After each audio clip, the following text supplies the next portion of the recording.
ಶಾರದಾ ಶಾರದಾಂಭೋಜವದನಾ ವದನಾಂಬುಜೇ ಸರ್ವದಾ ಸರ್ವದಾಸ್ಮಾಕಂ ಸನ್ನಿಧಿಂ ಸನ್ನಿಧಿಂ ಕ್ರಿಯಾತ್. ಸಮಸ್ತ ವೀಕ್ಷಕರಿಗೂ ಫೆಬ್ರವರಿ ತಿಂಗಳ ಧನಸ್ಸು ರಾಶಿಯ ಮಾಸ ಭವಿಷ್ಯದ ಕಾರ್ಯಕ್ರಮಕ್ಕೆ ಸುಸ್ವಾಗತ. ನಾವು ಮೊದಲಿಗೆ ಈ ಮಾಸದಲ್ಲಿ ನಡೆಯುವಂತಹ ಗ್ರಹಗಳ ಬದಲಾವಣೆಗಳ ಬಗ್ಗೆ ತಿಳಿದುಕೊಳ್ಳೋಣ. ಈ ತಿಂಗಳ 11ನೇ ತಾರೀಕಿನಂದು ಬುಧ ಗ್ರಹ, 12ನೇ ತಾರೀಕಿನಂದು ರವಿಗ್ರಹ ಕುಂಭ ರಾಶಿಗೆ ಪ್ರವೇಶವನ್ನು ಮಾಡ್ತಾ ಇರುವಂಥದ್ದು. 27ನೇ ತಾರೀಕಿನಂದು ಬುಧ ಗ್ರಹ ಮೀನ ರಾಶಿಗೆ ಪ್ರವೇಶವನ್ನು ಮಾಡ್ತಾ ಇರುವಂಥದ್ದು. ಇದಿಷ್ಟು ಕೂಡ ಈ ಮಾಸದಲ್ಲಿ ನಡೆಯುವಂತಹ ಗ್ರಹಗಳ ಬದಲಾವಣೆ. ಈಗ ನಾವು ಇದನ್ನೆಲ್ಲ ಆಧರಿಸಿ ಈ ಮಾಸದಲ್ಲಿ ಧನಸ್ಸು ರಾಶಿಯವರಿಗೆ ಯಾವ ರೀತಿಯಾದಂತಹ ಫಲ ಪ್ರಾಪ್ತಿಯಾಗಲಿದೆ ಅಂತ ಹೇಳಿ ಒಂದೊಂದಾಗಿ ನೋಡ್ತಾ ಹೋಗೋಣ.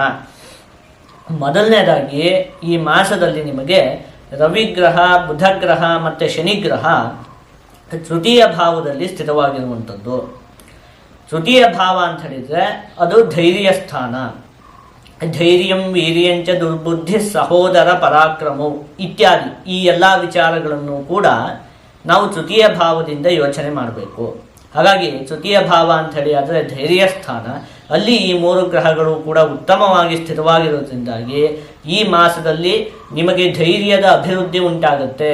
ನಿಮ್ಮಲ್ಲಿ ಧೈರ್ಯದ ಉತ್ಪತ್ತಿ ಅನ್ನುವಂಥದ್ದು ಉಂಟಾಗುತ್ತೆ. ನೀವು ಯಾವ ವಿಚಾರಕ್ಕೂ ಕೂಡ ಹೆದರುವುದಿಲ್ಲ ಅಂಥೇಳಿ ಯೋಚನೆಯನ್ನು ಮಾಡಬಹುದು. ಇದು ಅತ್ಯಂತ ಮುಖ್ಯವಾದಂತಹ ಒಂದು ವಿಷಯ. ಯಾಕೆ ಅಂತ ಹೇಳಿ ಆದರೆ ಮನುಷ್ಯನಿಗೆ ಅಭಿವೃದ್ಧಿ ಉಂಟಾಗಬೇಕು ಅಂತ ಹೇಳಿ ಆದರೆ ಅವನಿಗೆ ಧೈರ್ಯ ಬೇಕು.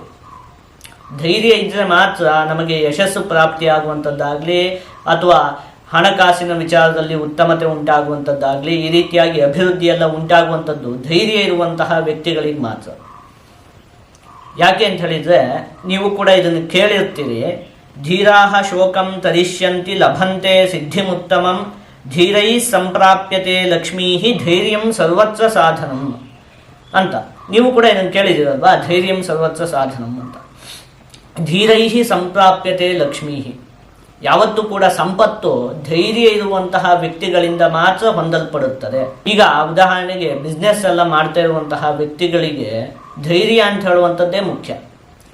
ಯಾಕೆ ಅಂತ ಹೇಳಿ ಆದರೆ ಅವರು ಯಾವುದಾದ್ರೂ ಒಂದು ನಿರ್ಧಾರವನ್ನು ತೆಗೆದುಕೊಳ್ಳುವಂತಹ ಸಂದರ್ಭದಲ್ಲಿ ಅವರಿಗೆ ಧೈರ್ಯದ ಅವಶ್ಯಕತೆ ಅತ್ಯಂತವಾಗಿರುತ್ತೆ.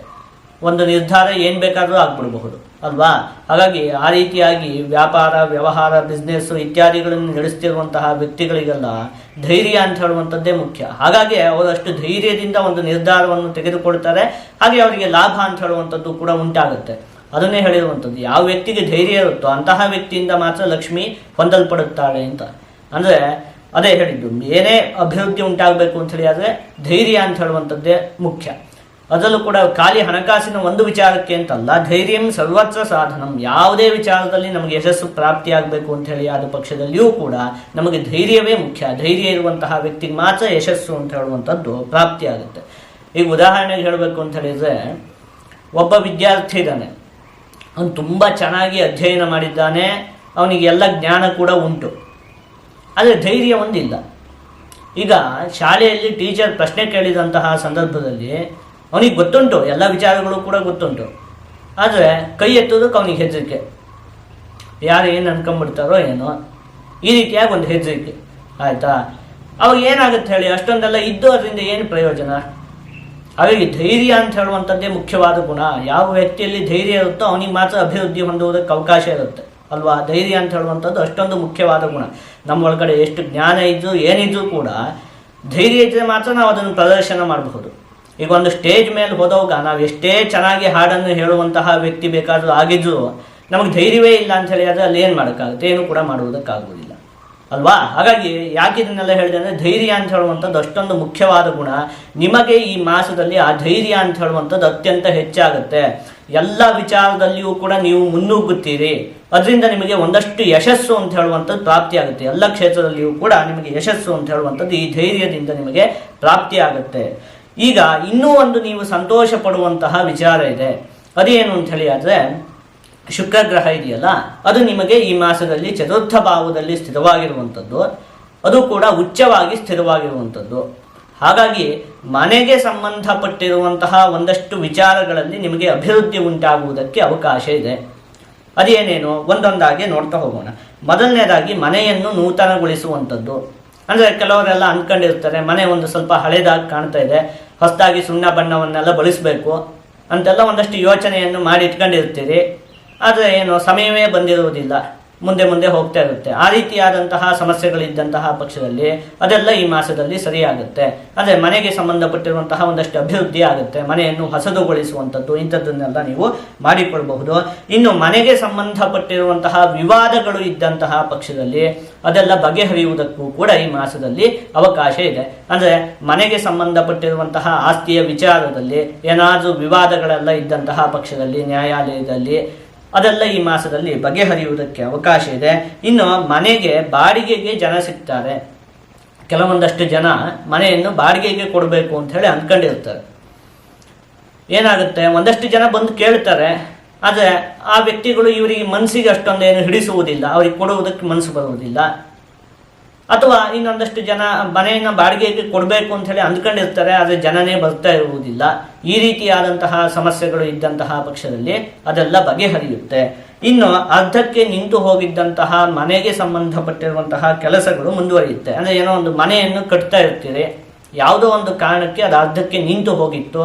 ಈ ರೀತಿಯಾದಂತಹ ಸಮಸ್ಯೆಗಳು ಇದ್ದಂತಹ ಪಕ್ಷದಲ್ಲಿ ಅದೆಲ್ಲ ಈಗ ಮತ್ತೆ ಶುರುವಾಗಿ ಮುಂದುವರಿಯುವುದಕ್ಕೆ ಈ ಮಾಸದಲ್ಲಿ ಅವಕಾಶ ಇದೆ.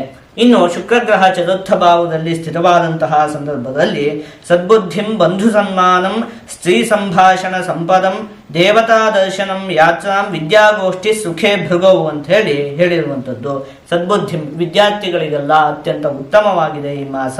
ಇನ್ನು ಬಂಧು ಸನ್ಮಾನಂ, ಬಂಧುಗಳಿಂದ ಎಲ್ಲ ನಿಮಗೆ ಪ್ರಶಂಸೆ ಪ್ರಾಪ್ತಿಯಾಗುತ್ತೆ.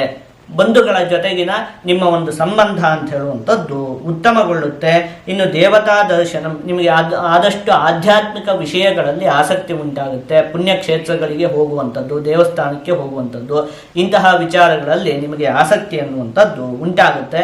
ಇನ್ನು ಈ ಹಿಂದೆ ಯೋಚನೆ ಮಾಡಿದಂತೆ ವಿದ್ಯಾರ್ಥಿಗಳಿಗಂತೂ ಈ ಮಾಸ ಅತ್ಯಂತ ಉತ್ತಮವಾಗಿದೆ. ಇದಿಷ್ಟು ಕೂಡ ನಿಮಗೆ ಈ ಮಾಸದಲ್ಲಿ ಪ್ರಾಪ್ತಿಯಾಗುವಂತಹ ಅತ್ಯಂತ ಉತ್ತಮವಾದ ಫಲಗಳು. ಈಗ ನೀವು ಒಂದೆರಡು ವಿಚಾರದಲ್ಲಿ ಈ ಮಾಸದಲ್ಲಿ ಜೋಪಾನವಾಗಿರ್ಬೇಕಾಗುತ್ತೆ. ಅದೇನು ಅಂತ ಹೇಳಿ ನೋಡ್ತಾ ಹೋಗೋಣ. ಮೊದಲನೇದಾಗಿ ಕುಜಗ್ರಹ ಸಪ್ತಮ ಭಾವದಲ್ಲಿ ಸ್ಥಿರವಾಗಿದೆಯಲ್ಲ, ಹಾಗಾಗಿ ಪಾಲುದಾರಿಕೆ ವ್ಯವಹಾರವನ್ನು ಮಾಡುತ್ತಿರುವಂತಹ ವ್ಯಕ್ತಿಗಳು ಒಂದು ಸ್ವಲ್ಪ ಜೋಪಾನವಾಗಿ ಇರಬೇಕಾಗತ್ತೆ. ಅಂದರೆ ಪಾರ್ಟ್ನರ್ಶಿಪ್ ಬಿಸ್ನೆಸ್ ಮಾಡುತ್ತಿರುವಂತಹ ವ್ಯಕ್ತಿಗಳಿಗೆ ಒಂದು ಸ್ವಲ್ಪ ವಂಚನೆಗಳು ಇತ್ಯಾದಿಗಳು ಉಂಟಾಗುವುದಕ್ಕೆ ಅವಕಾಶ ಇರುತ್ತೆ. ನೀವು ಒಬ್ಬರೇ ಸ್ವಂತವಾಗಿ ಏನಾದ್ರು ಮಾಡ್ತಾ ಇದ್ದೀರಿ ಅಂತ ಹೇಳಿ ಆದ ಪಕ್ಷದಲ್ಲಿ ಅದರಲ್ಲಿ ಏನು ಕೂಡ ಸಮಸ್ಯೆ ಇಲ್ಲ. ನಾನು ಹೇಳಿದ್ನಲ್ಲ, ಏನು ಧೈರ್ಯದ ಅಭಿವೃದ್ಧಿ ಉಂಟಾಗುತ್ತೆ, ನೀವು ಎಲ್ಲದರಲ್ಲೂ ಮುನ್ನುಗ್ತೀರಿ, ಎಲ್ಲದರಲ್ಲೂ ಯಶಸ್ಸು ಕೂಡ ಪ್ರಾಪ್ತಿಯಾಗುತ್ತೆ. ಆದರೆ ನೀವೊಂದು ಇನ್ನೊಂದು ಇಬ್ಬರ ಜೊತೆ ಸೇರ್ಕೊಂಡು ಏನಾದರೂ ಒಂದು ಕೆಲಸವನ್ನು ಮಾಡ್ತಾ ಇದ್ದೀರಿ ಅಂತ ಹೇಳಿ ಆದ ಪಕ್ಷದಲ್ಲಿ ಅದರಲ್ಲೆಲ್ಲ ನೀವು ಒಂದು ಸ್ವಲ್ಪ ಜೋಪಾನವಾಗಿ ಇರಬೇಕಾಗುತ್ತೆ. ಇನ್ನೊಂದು, ಸಪ್ತಮ ಭಾವದಲ್ಲಿ ಕುಜಗ್ರಹದ ಸ್ಥಿತಿ ಇರೋದ್ರಿಂದಾಗಿ ನಿಮ್ಮ ಸಂಗಾತಿಯ ಮಾತಿಗೆ ನೀವು ಬೆಲೆಯನ್ನು ಕೊಡಬೇಕಾಗುತ್ತೆ.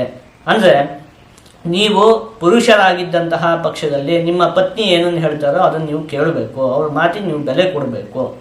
ಇನ್ನು ನೀವು ಹೆಂಗಸರಾಗಿದ್ದಂತಹ ಪಕ್ಷದಲ್ಲಿ ನಿಮ್ಮ ಪತಿ ಯಾವ ಮಾತನ್ನು ಹೇಳ್ತಾರೋ ಆ ಮಾತಿಗೆ ನೀವು ಬೆಲೆ ಕೊಡಬೇಕು. ಈ ರೀತಿಯಾಗಿ ನಿಮ್ಮ ಸಂಗಾತಿಯ ಮಾತಿಗೆ ನೀವು ಬೆಲೆ ಕೊಡಬೇಕಾಗತ್ತೆ. ಆ ರೀತಿಯಾಗಿ ನೀವು ನಡೆದುಕೊಳ್ಬೇಕು. ಈ ಒಂದೆರಡು ವಿಚಾರದಲ್ಲಿ ಒಂದು ಸ್ವಲ್ಪ ನೀವು ಜಾಗ್ರತೆಯನ್ನು ವಹಿಸಿದಂತಹ ಪಕ್ಷದಲ್ಲಿ, ಇನ್ನು ನೋಡಿದ್ವಲ್ಲ, ಮುಖ್ಯವಾಗಿ ಇಷ್ಟೇ, ಮನುಷ್ಯನಿಗೆ ಬೇಕಾಗಿರುವಂಥದ್ದು ಧೈರ್ಯ. ಆ ಧೈರ್ಯ ಅಂತ ಹೇಳುವಂಥದ್ದು ಈ ಮಾಸದಲ್ಲಿ ನಿಮ್ಮಲ್ಲಿ ಸಂಪೂರ್ಣವಾಗಿರುತ್ತೆ. ಹಾಗಾಗಿ ನಿಮಗೆಲ್ಲ ವಿಚಾರದಲ್ಲಿಯೂ ಕೂಡ ಅಭಿವೃದ್ಧಿ ಅನ್ನುವಂಥದ್ದು ಉಂಟಾಗುತ್ತೆ. ಈಗ ಇದನ್ನೆಲ್ಲ ಒಟ್ಟುಗೂಡಿಸಿ ನಾವು ಒಂದೊಂದೇ ವಿಚಾರದಲ್ಲಿ ಈ ಮಾಸದಲ್ಲಿ ಯಾವ ರೀತಿಯಾದಂತಹ ಫಲ ಪ್ರಾಪ್ತಿಯಾಗಲಿದೆ ಅಂತ ಹೇಳಿ ನೋಡ್ತಾ ಹೋಗೋಣ. ಮೊದಲನೇದಾಗಿ ಆರೋಗ್ಯಕ್ಕೆ ಸಂಬಂಧಪಟ್ಟಿರುವಂತಹ ವಿಚಾರದಲ್ಲಿ ಯಾವುದೇ ದೊಡ್ಡ ಮಟ್ಟಿನ ಸಮಸ್ಯೆ ಅನ್ನುವಂಥದ್ದು ಇಲ್ಲ. ಇನ್ನು ಕುಟುಂಬಕ್ಕೆ ಸಂಬಂಧಪಟ್ಟಿರುವಂತಹ ವಿಚಾರದಲ್ಲಿ ಉತ್ತಮವಾಗಿದೆ. ಆದಷ್ಟು ನೀವು ಸಂಗಾತಿಯ ಮಾತಿಗೆ ಬೆಲೆಯನ್ನು ಕೊಡಬೇಕಾಗುತ್ತೆ. ವಿದ್ಯೆ ಮತ್ತೆ ಹಣಕಾಸಿಗೆ ಸಂಬಂಧಪಟ್ಟಿರುವಂತಹ ವಿಚಾರದಲ್ಲಿ ಈ ಮಾಸ ಉತ್ತಮವಾಗಿದೆ. ಉದ್ಯೋಗಕ್ಕೆ ಸಂಬಂಧಪಟ್ಟಿರುವಂತಹ ವಿಚಾರದಲ್ಲಿ ಯಾವುದೇ ದೊಡ್ಡ ಮಟ್ಟಿನ ಸಮಸ್ಯೆ ಅನ್ನುವಂಥದ್ದು ಇಲ್ಲ. ಅಲ್ಲಿಗೆ ಇದಿಷ್ಟನ್ನು ಕೂಡ ನಾವು ಅವಲೋಕನವನ್ನು ಮಾಡಿದಂತಹ ಸಂದರ್ಭದಲ್ಲಿ ಈ ಮಾಸ ನಿಮಗೆ ಉತ್ತಮವಾಗೇ ಇದೆ. ಈ ಮಾಸದಲ್ಲಿ ನೀವು ಯಾವ ವಿಚಾರಕ್ಕೂ ಕೂಡ ಹೆದರುವಂತಹ ಅವಶ್ಯಕತೆ ಇಲ್ಲ. ನಾವು ನೋಡಿದೀವಲ್ಲ ವರ್ಷ ಭವಿಷ್ಯದಲ್ಲಿ ಏನು ಹೇಳಿ, ಮೇ ಆದ್ಮೇಲಂತೂ ನಿಮಗೆ ತುಂಬ ರೀತಿಯಾಗಿ ಅಭಿವೃದ್ಧಿ ಅನ್ನುವಂಥದ್ದು ಉಂಟಾಗುತ್ತೆ. ಸಂಪೂರ್ಣವಾಗಿ ಗುರುಬಲದ ಪ್ರಾಪ್ತಿ ಉಂಟಾಗುತ್ತೆ. ರಾಹುಗ್ರಹದಿಂದಲೂ ಕೂಡ ನಿಮಗೆ ಉತ್ತಮವಾದ ಫಲದ ಪ್ರಾಪ್ತಿ ಆಗುತ್ತೆ. ಮೇ ಆದ್ಮೇಲಂತೂ ನಿಮಗೆ ತುಂಬ ಚೆನ್ನಾಗಿದೆ. ಈ ಮಾಸ ಏನು ಕೂಡ ನೀವು ಯೋಚನೆ ಮಾಡುವಂತಹ ಅವಶ್ಯಕತೆ ಇಲ್ಲ. ಈ ಮಾಸ ಅತ್ಯಂತ ಉತ್ತಮವಾಗಿದೆ. ಆದಷ್ಟು ನೀವು ಈ ಮಾಸದಲ್ಲಿ ಸುಬ್ರಹ್ಮಣ್ಯ ಸ್ವಾಮಿಯ ಆರಾಧನೆಯನ್ನು ಮಾಡಿಕೊಳ್ಬೇಕು. ಹೀಗೆ ಮಾಡುವುದರಿಂದ ನಿಮಗೆ ಯಾವುದೇ ಅಶುಭ ಫಲ ಪ್ರಾಪ್ತಿಯಾಗುವುದಿಲ್ಲ.